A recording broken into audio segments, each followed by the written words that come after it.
8 techniques to come out on top after an upheaval. Illness strikes, a loved one dies, the economy shifts, you lose your job. Let's face it, upheaval happens whether you're ready or not.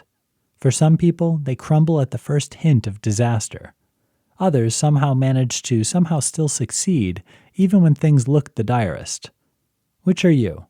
Use these 8 proven techniques and you'll come out on top every time. Give yourself a break. Why are you expecting so much of yourself right now? When in crisis, recognize you're not going to have all the answers, at least not immediately. Take a step back and acknowledge this is hard and confusing, and cut yourself some slack. This will help you relax and start thinking. Anticipate fear. Know this is scary.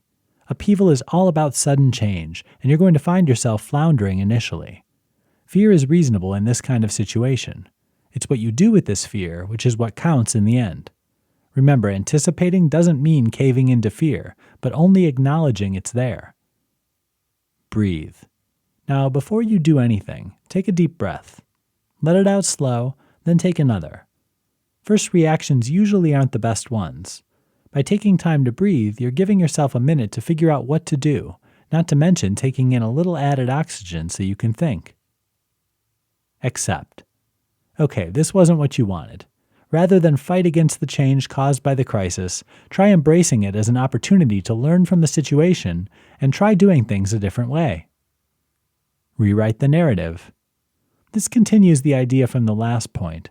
What words are you using to talk about the crisis? Is this a disaster or an unscheduled adventure?